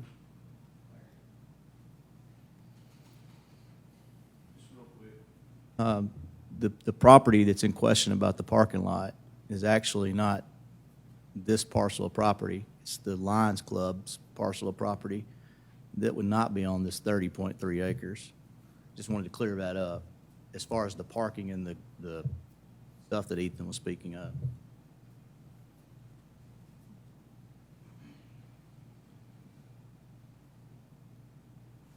Any other questions? Would we need to take a vote to task staff There's to no look into vote, that? it's just a discussion. I know, but if we wanted to tell staff to look into it, There just needs to be a consensus. So if you all want staff to do what Ethan said, I think you just say, yes, give him a head nod and tell him to proceed. I mean, if there's any of you that don't want to proceed at all, then you probably should speak up now. But if the majority of you, without taking a vote, just having a discussion, want staff to continue to look into it, you should tell staff that and tell them what date you'd like to have some feedback back by, is what I would recommend. my opinion on that would be we have the opportunity in front of us, so I think it is worth our time to at least consider it. In considering it, staff should probably do what Ethan said and get back to us on that. Mayor? Commissioner Buffalini? I agree with Vice Mayor McDonald. I'm all for that. Would we also schedule a work session prior to a meeting for further discussion? I think this is a significant enough issue, so if you tell Ethan that, or tell staff that you'd like to have, because I think it will involve Curtis and Ethan and Tom looking at the financials and perhaps other members of staff, but, we have Thanksgiving, nothing's going to probably get done next week, and then you have Christmas coming up, so, I think probably the meeting in January would be the first possible time I can imagine staff being able to get this amount of information together, and a work session before whatever that meeting is, where it would probably be smart to have an additional discussion. I don't even think it's close to a voting item, so I think it can be a standalone, instead of taking time during a meeting, have a standalone work session before our regular meeting where they can run that, give you a report and report to you all on that. And then perhaps have depending on how that discussion goes, perhaps have a voting meeting at the following that would be probably the likely timeline. But, I have no idea about what their workflow is, and so you may want to ask them what their workflow is and how behind they are now. I know how things are in a law office this time of year, and I'm weeks behind, so I have no idea where they're at.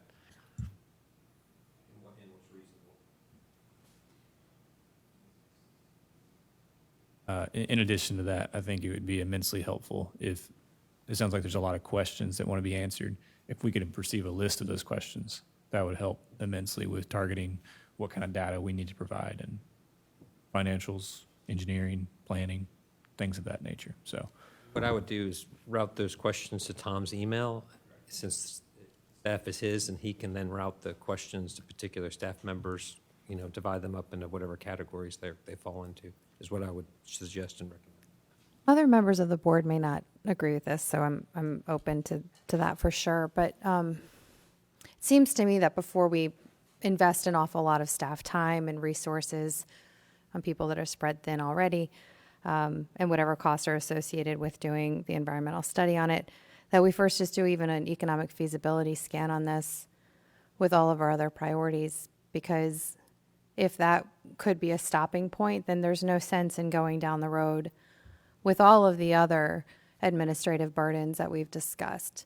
So my request would be for us to think about just asking perhaps our city manager, Mr. Doherty, to do an environmental study, economic analysis of the feasibility of this to start, and then we can bring that up. Maybe we just table that until January, because we also have other things on the item, or you can tell us, Mr. Doherty, when you think a good timeline is for that, since it doesn't seem like we're in a hurry. But I don't know what the rest of you think about that, but to me, I think that's probably that would be the first thing that we'd need to cross anyway.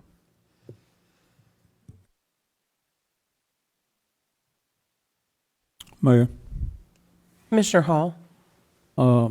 with all the questions and everything that I keep hearing, one question that I'm thinking about, how does the county feel about this?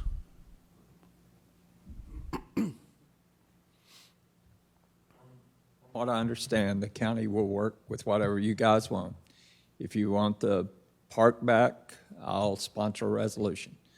Gordon said, when my conversation with Gordon was, it's fine. It'd be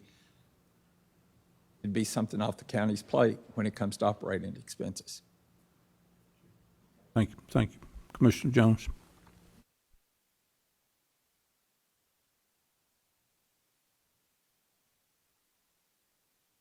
Okay, so do we just agree for Mr. Doherty to do the economic study?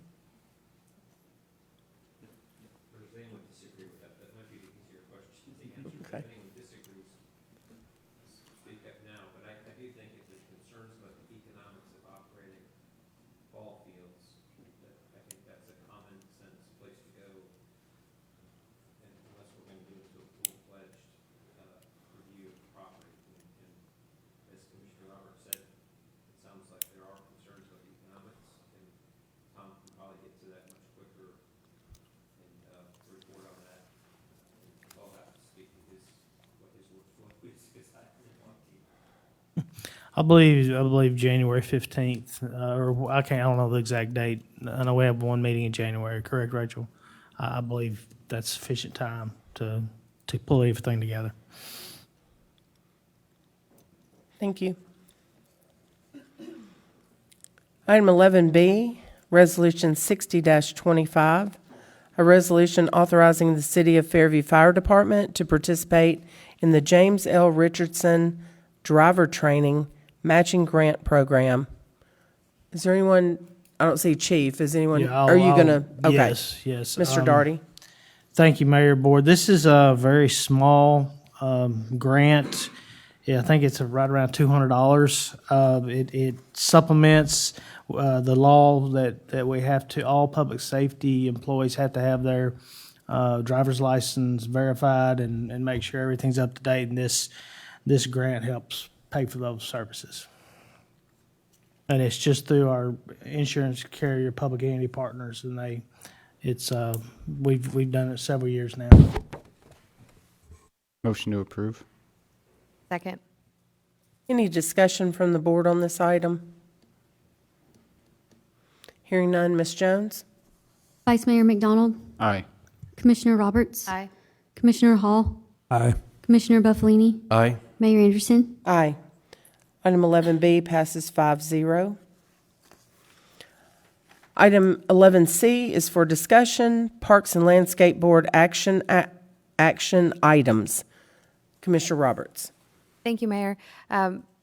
We discussed very briefly in our last meeting that our Parks and Landscape Board needs a charge from us in order to be useful and to put the eager members of the board to use that we need to come up with some things for them to do. So a natural first step that I wanted to bring up to your attention again was an email that we received from the chair of the Parks and Landscape Board, Mr. David Dodaro, back in mid-August, listing a variety of priorities and ideas that came to his attention in Veterans Park and in Bowie Park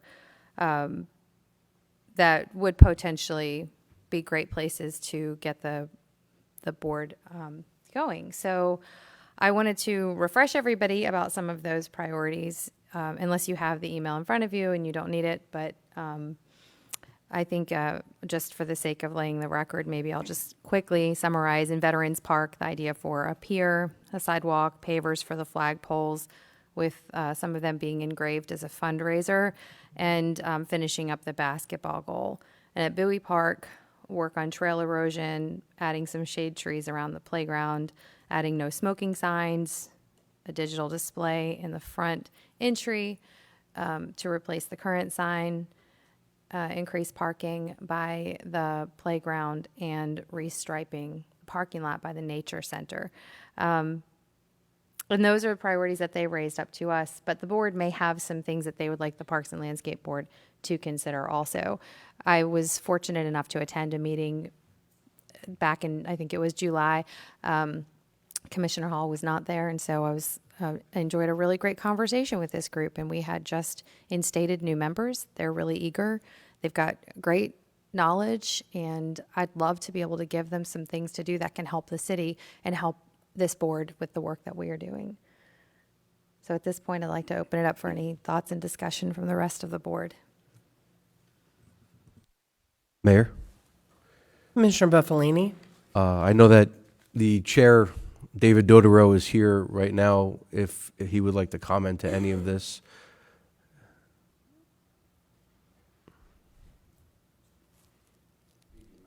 Vice Mayor, Commissioners, staff. Yes, it's, this board is slightly unique in that we take our charge from the BOC. So we've, the last 2 years, have kind of taken upon ourselves to notice, see the discussions on social media, our personal attendance at the parks, and start noticing, hey, where are the no parking, no smoking signs? Do we need more trash cans, restrooms? All these little things that keep coming up in discussion. And I understand the city's got 1,000,001 things to do, but we have to just kind of keep nudging those things forward to try to get to some of those goals, just like with Fairview Ballpark. If that comes online, the city takes that back over, that would be an additional line item for us to discuss. Hey, do we want to add pickleball courts, blah, blah, blah, that kind of thing. But because we don't have the authority to move forward and do research, go out and get estimates and quotes and things like that, we have to sit back and wait for a task. Now, we've pushed things a few times. Y'all remember the Treehouse Playground rebuild. That was a little bit different. That was a major city overtaking, I like to call it. So we're not trying to take over, but yeah, if you guys come up with some ideas that fall in line with your idea of what the Parks and Landscape Board should be, we're ready to go. And unfortunately, we do. We cancel 5 or 6 meetings a year because all we do is go, this is how many people attended Bowie Nature Park last year. We're still waiting for this to get done. We're waiting on an estimate for, and not being negative about it, but why have 9 people show up to City Hall, have a city employee come in to open up City Hall for a 35, 40-minute meeting of what we discussed the previous 6, 7, 8 months? So we're ready to go on something, whatever the BOC wants to see done. We're kind of like in the reserves for you. Mayor. Commissioner Roberts? Thank you. Mr. Dodaro, thank you for being here tonight. Sure. Just to help me get oriented, because this is all kind of still new, what are some of the projects that this Parks and Landscape Board has done in the past that you would say are representative of the kind of projects that would be helpful for us to give to the board to do?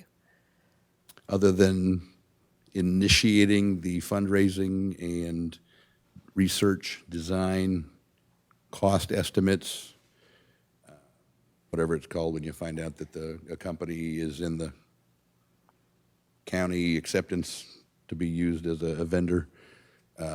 We did a lot of that stuff on our own, but it wasn't just Parks and Landscape members. It was about 25, 30 citizen residents that got together, and we formed the Playground Rebuild Committee. We spent hours and hours and hours researching before we brought forth 4 different ideas, 4 different, well, actually 3 different estimates and so on and forth, to get the proper approvals, like Mr. Crutcher was saying, the proper procedures. So we made sure we did that. We just did a little bit of behind-the-scenes work. But as far as my knowledge, the Parks and Landscape Committee, since I've been in it, has not been given a task to move forward on anything. I do have a little bit of luxury being a member and past commander of the American Legion.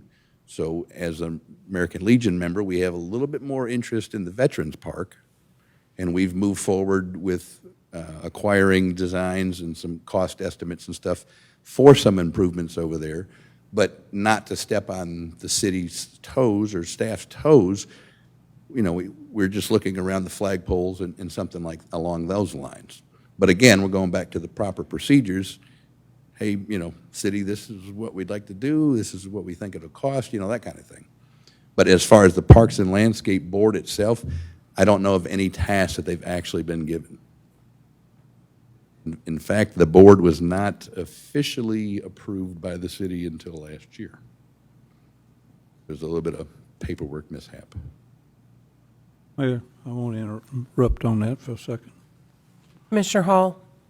Mr. Dodaro, that's what I wanted you to explain when it became an official board, if you can reflect on all of that.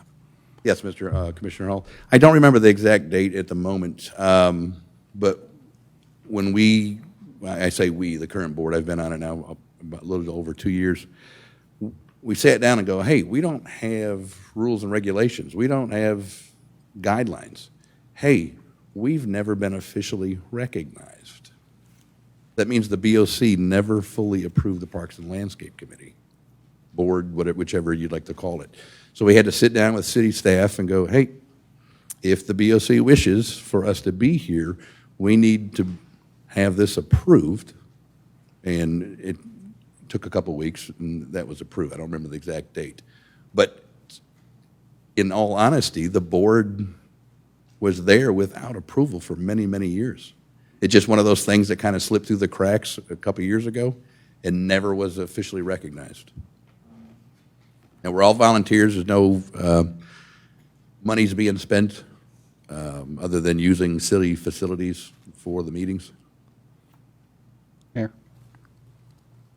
Vice Mayor McDonald? Thank you. I guess some thought rolling around in my head is that, and don't take this the wrong way, but it sounds like you guys have some time on your hands. So I'm kind of wondering if it would be a good idea for us to just ask you all to put a list of 5 or 10 projects, items, to-do lists, whatever you want to call it.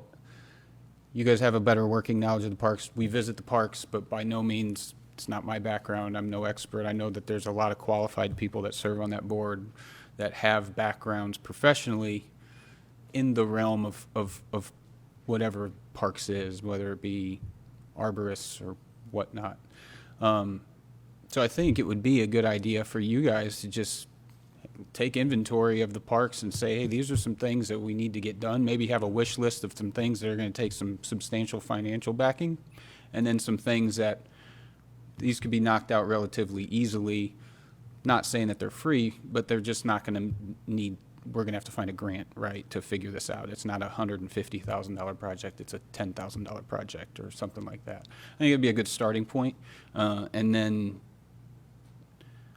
I'm all for workshops. We should have them more often. I think it would be a good idea for us all to get together with you all once you have that list and kind of discuss them and figure out what the two boards feel are the best course of action moving forward. Me giving you a list of things to do would just be a wish list of Chris McDonald, and that I don't think is necessarily the best idea. I think we should just have a discussion as a group. No, absolutely. Happy to do that. Mayor? Commissioner Buffalini? Thank you, Mayor. Mr. Dodaro did send the email to us back in August 5th. Basically, his project ideas, future project ideas for them to work on. I think Commissioner Roberts was talking about that, the Veterans Park, just some ideas that they had, and he put together a pretty substantial, detailed list of what they wanted to work on. I think this is something that we should definitely look at. Mr. Dodaro, if you want to look at that list again and maybe narrow it down to a priority list as to what Vice Mayor McDonald was kind of referencing to, I think that would help as well. Yeah, absolutely. Happy to do it. And that list was from a board meeting. That wasn't just from me. That was from a board meeting, the Park Right. and Landscape meeting. And I believe that conversation about them becoming a board was September of 2024, because I was still on that board at that time when we approved that, when Sounds it about was right. approved. Yeah. Mr. Daugherty? Thank you. I try to stay out of these conversations because it's between the Park and Landscape Board and the Board of Commissioners. But we do have an ordinance that created this. It's ordinance 2024-07. I would probably recommend the board review that. Also, they've got a set of bylaws. And in the very first, I'm just going to read the 1A, the Fairview Parks and Landscape Board, formed by ordinance 24-07 of the Fairview Board of Commissioners, serves as a citizen advisory board to the BOC in regard to maintenance and special projects in the parks and landscape under city management. So, I guess coming up with a good definition of citizen advisory board is probably paramount. I have tried to bring Mr. Dodaro in the fold. I know him and Keith have met on occasion. I've tried to bring them together. We do not want to discourage citizen participation, or it's one thing, if they're working on a project, I wouldn't call them a Park and Landscape Board member, I'd call them a volunteer. So, that's my standpoint. So I guess we want to encourage help, but we also don't want to do double work. We don't want to do a lot of this stuff. We've got a Parks Master Plan, which we've got a lot of that down, already working with park staff. So I don't know, looking forward, maybe there could be some type of liaison that it's not just y'all and us, but somehow we're working together. And I don't know what the answer is, but that's just my 2 cents worth. Thank you. Yeah, if I may, Tom is exactly correct. I understand the limitations of what the Parks and Landscape Board can and cannot do, I think, pretty well. So we're not like a political action committee putting pressure on the city, hey, build this, we got to have this, or the BOC. It's a group of volunteers that, like I said, we'll see discussion on Facebook. When are we going to put these signs up, or when are we going to fix this toy or something? So I stay in constant contact. I know sometimes the city staff's a little tired of getting my email. Hey, did we fix this yet? What's going on with this? So on and so forth. But I think as the commissioner for the board, or the chairman for the Parks and Landscape Board, that's me reaching out to the city as a reminder, and then also to get together with the members of the Landscape Committee. This is where we're at, but we don't have anything we can go take action on. We're not going to go out shopping for shrubs for the new city welcome signs unless we're asked to do Mayor. so. You see what I'm saying? Sorry. Commissioner Roberts? Thank you. Mr. Daugherty, I like what you said, because I feel like that's something that's perhaps missing in this entire equation, is just how do we go from saying, here's a task, because we talked about all sorts of ideas when I met with you, to us initiating as a board, so to the vice mayor's comments. It's just what I was thinking when I met with you. It's not the entire board saying, let's task you with this. And I think it should be the whole board, not individual BOC members. And that way we're also not worrying you to death with what we think are our priorities, our personal priorities as board members.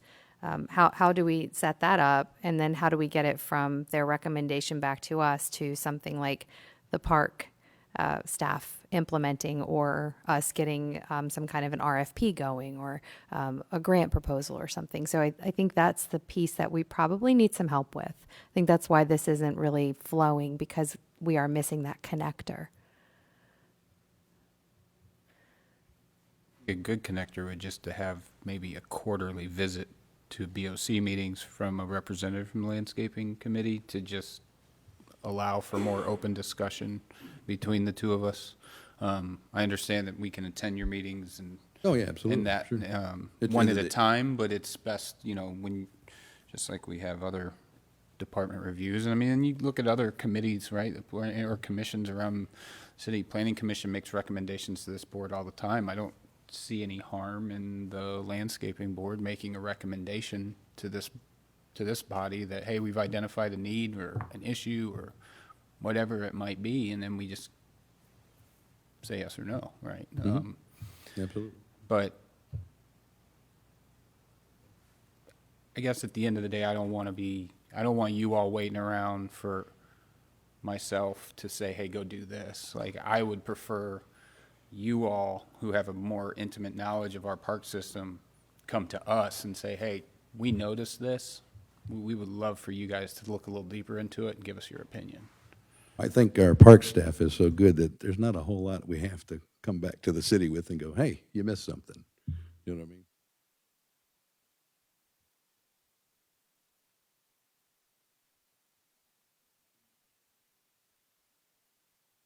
So it sounds to me like maybe what we've come to from this discussion is that we need to add this maybe once a quarter, a conversation. Since we're not voting on anything tonight, it's just a discussion, to add it and have a discussion with the chair of the board about our priority list, and we come to an agreement, and then you'd report back to us, which I think via email would probably be fine, and then we can come up with a list of things and vote on it at a meeting and task it to the appropriate body. Does that sound right? That gives us actual mechanisms to move forward. Does anybody disagree? Oh, I do have one more comment, though. It might be divine intervention, but I think you have a opportunity here to pick the brain of an individual that might have some ideas. I'm going to say one more thing, and I apologize. I try not to have a dog in this fight, but It's the second time you've said that. I know. But if maybe a small pug, but I think we need to reassess the purpose of this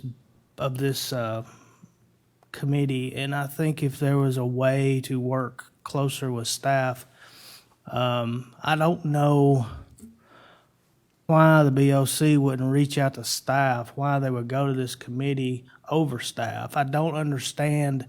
I think that these people could be much more useful and be involved much more if we were all collaborating instead of they've got their list, we've got our list, and whose is right, and it's just not very productive. So I think it's broke.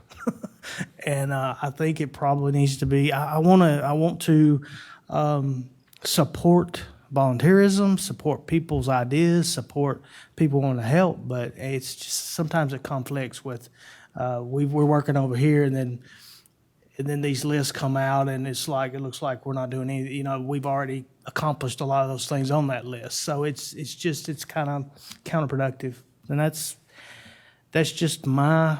And if I can be persuaded the value of citizen advisory, I'll back it 100%. But I don't know. I've not seen the value, and I think it could be very valuable. Thank you. Let's take this just a step further then, because I think this is interesting. if we keep the board as it is, we have people that have just joined. They're excited and interested. So I don't really want to disband it or get rid of it or anything. But what would make sense to you then? If it doesn't, maybe it doesn't come directly to the BOC. But I don't know that Ethan needs this either coming to him. It'd be Keith. It'd be Keith. So what would that was a unanimous no in the room. What does that look like though? I would recommend that Keith, myself, and David, we've had a couple of meetings. Try to put together an idea that makes sense to us and bring it to y'all. And it may be scrapping this and putting something else together altogether. But I just know that it's not working. I like that suggestion. I appreciate your sharing that. Yeah, that would be what I would like to go with. A nice recommendation for what we need today. Mayor. Commissioner Hall? I think in all the time that I've served on it, I think I've seen possibly some of them the members lose interest in it because there wasn't actually anything to do except discuss several things and no action to take care of. And I think I've seen sort of a few of them that kind of want to not be there, and I think you've seen that too, I believe. And of course, basically I've been involved myself trying to get the cloverleaf took care of. And I think I'm probably by the end of the year I'll have that off my chest, so to speak. I actually spent Saturday and Sunday up there cutting those shrubs around where the sign is. I think y'all have noticed that the sign's up level now, not leaning over.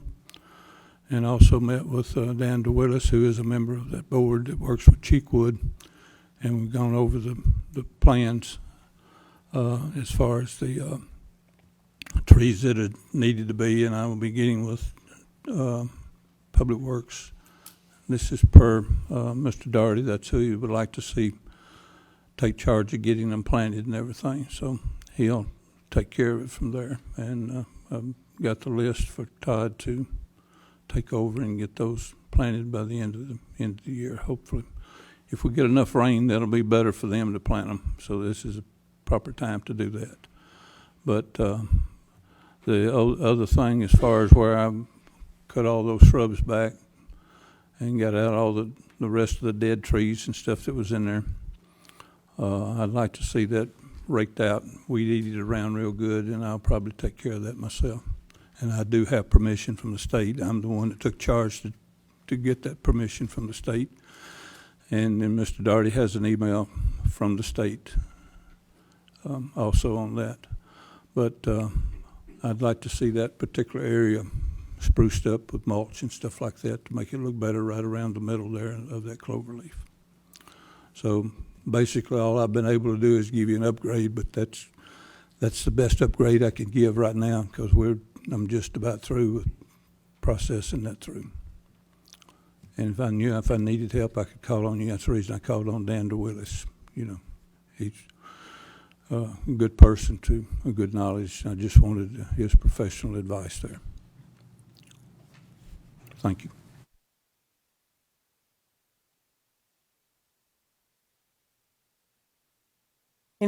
Anyone else on discussion for item C? All right, we'll move on. Item D will be discussion adding the out parcel to the land trust. Commissioner Roberts. Thank you again. And again, as a reminder, this is just a discussion. This conversation went dormant after the Tennessee Land Trust issued a moratorium on new applications several months ago. But the board may recall that we discussed a few options for the out parcel since the police training facility was relocated to its current and future location in Hickman County. So I'd like to gauge the temperature of this board on the issue of adding that out parcel that's across Dice Lampley Road from the main parcel of the current Bowie Park into the Tennessee Land Trust to help preserve green space, to keep our park as large as possible, to retain something that's currently in natural setting in perpetuity like the rest of our park is. So I thought I would just raise this to you all again since we haven't discussed it in several months.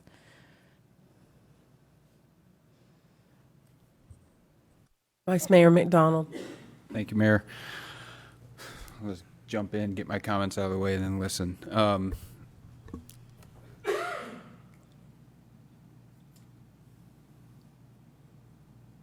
For me, it's that piece of property is currently protected by the 5 individuals that sit in these seats. Right now, it's us 5. After an election, it might be a different 5, but that property must get the approval of this board, whoever is serving in it, for anything to happen to it.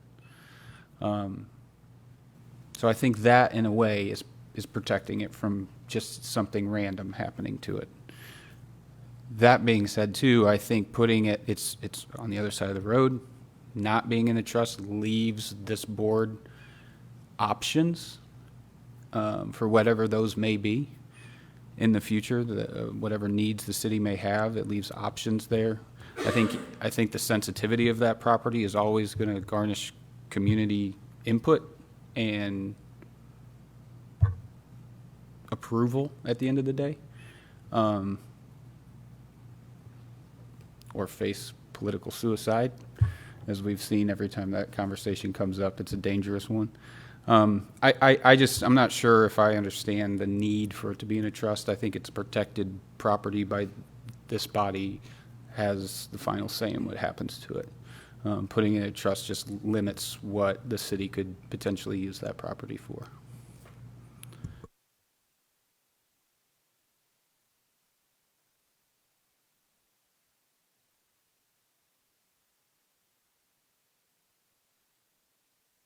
Any other discussion on item D from the board?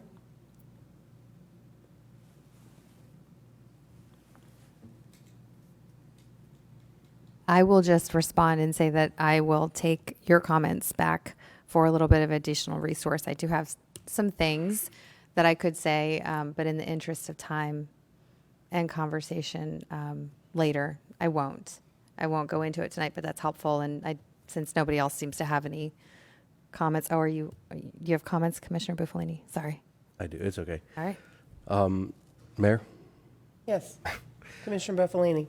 So some of the things that I was looking at a couple of months ago was looking at that property to become an agricultural center, just giving back to the city, also building it piece by piece or all together with grants from the state and federal, not from county and not city funds, except for whatever the property was worth, to use it as collateral towards the grants that would be offered. And that would be an agricultural center, including a horse riding arena to be able to host and to be an attraction to the city of Fairview to generate revenue for local businesses and for our Parks Department as well.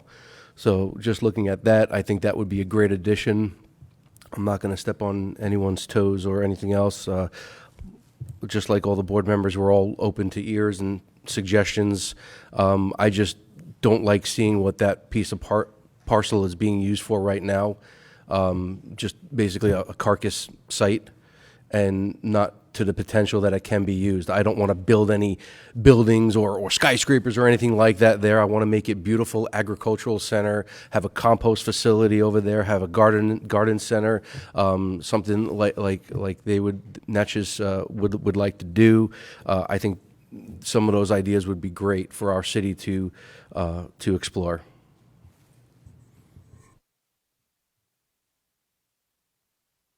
Thank you. And just because we talked about this before, so as just a counterpoint to that, I don't think that putting it in the land trust means that there's nothing that can be done with it. It would just be a consistent use with how it's currently being used, and to actually consider the ecology of the property that's to be preserved in the planning. So it does have its unique ecology. And when the original land trust was put into place, and Mayor Anderson will know this very well because she was involved in that process, I believe, but there was a lot that was discovered about unique habitat for specific animals in Bowie Park, and it makes it special and it makes it unique in our space. It doesn't mean that other things couldn't be there, but if I recall from the conversation we had before, the Ag Center came with a pretty large price tag, and then there would also be a lot of vehicles and a lot of traffic, and so these are really very different visions for the use. And my vision is to keep it more like Bowie Nature Park is now, and to have it as a nature preserve in our city as things continue to grow.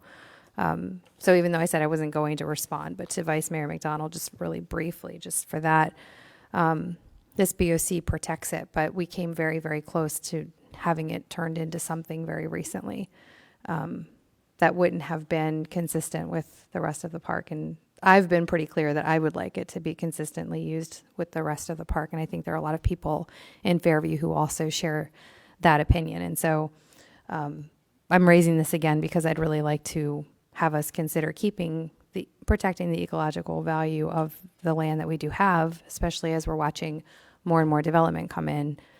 I think what we need to do is protect those spaces that are currently not developed and prioritize those, just because they're going to be going away. Larger amounts of property are being sold all the time. It's not necessarily a bad thing, but we can actually protect this, not just bargain on what a future board might do.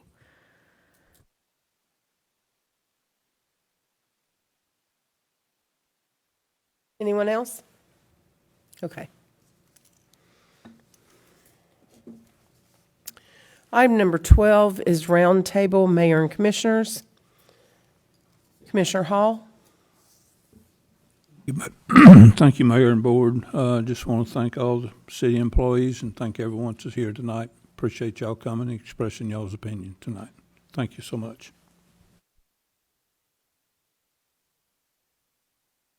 Commissioner Roberts? Thank you, Mayor. Thank you, Board. Thank you, everybody who's here in the room and also listening online.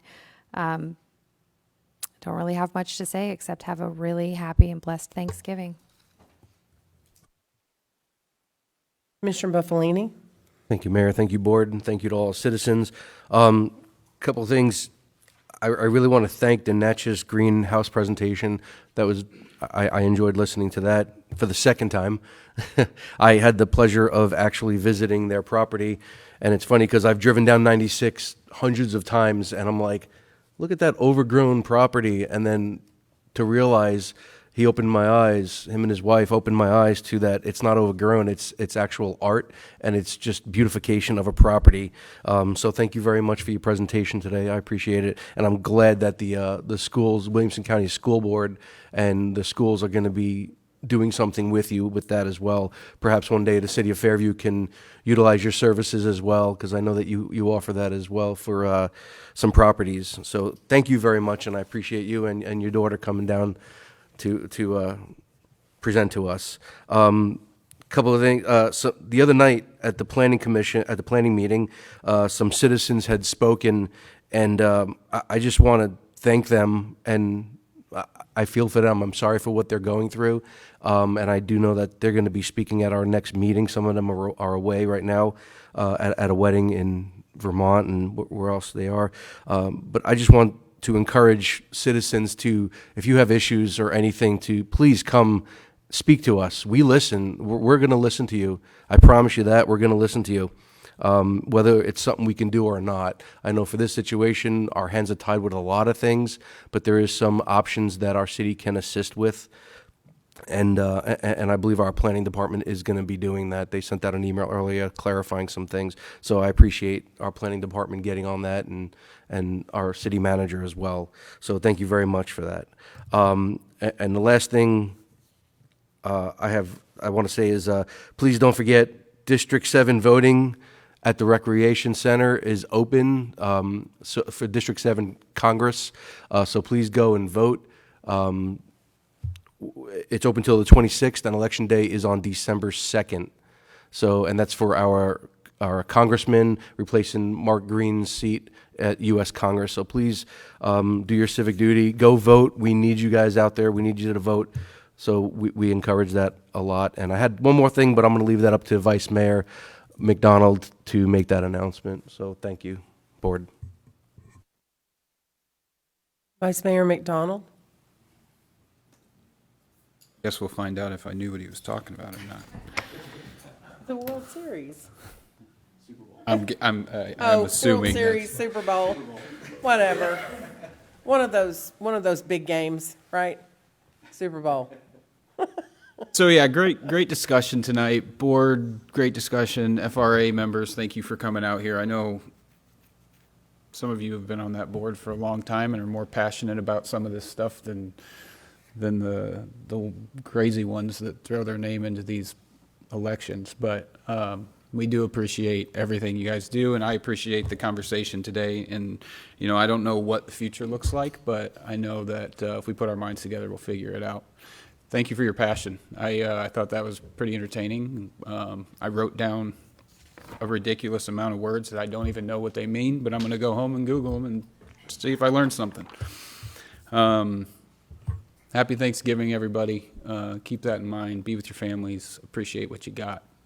And Saturday at 3 o'clock in Charlotte, just up the road, our miners are going to the elusive perfect season. They are undefeated. They have yet to be scored on. I know this is out there on the internet or on Facebook, and it's been said in every microphone I've had in front of me. But yeah, 3 o'clock this Saturday, rain or shine. It's going to be a great game. We're playing Burns, also undefeated. So it should be a special one. That's all. Okay, good. I'm glad you said 3 because I thought it was 2. And I thought I was going to have somebody cover me at the shop so I could leave early. So that makes me happy. 3 o'clock, right? 3 o'clock. At the middle school in Charlotte. Okay, good. I'm glad I know that. It's exciting getting to see these little ones out there. And man, they're vicious. They haven't been scored on. I don't know that that's ever been happened before. I mean, to go a whole season without any single team scoring on them. I'm sure that Chris Hughes is salivating over that as they move up the ladder into the high school.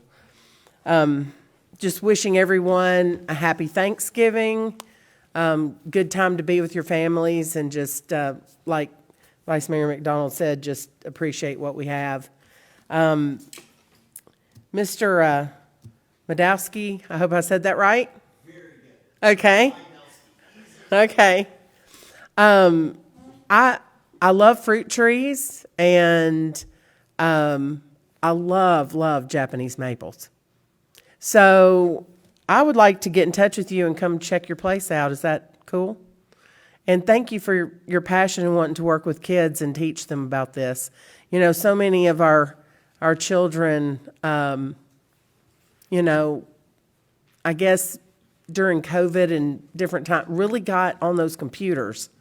And I really think being outside in nature and sun and, learning what you have to teach them is going to be a diversion from that, which I think is good. Thank you, everyone, for coming out tonight. Thank you, those at home. Just remember, if you would like to revisit this meeting, it's on YouTube after the fact. And just remember to help us keep Fairview beautiful by picking up trash and not throwing it out. Thank you so much. I'll entertain a motion to adjourn.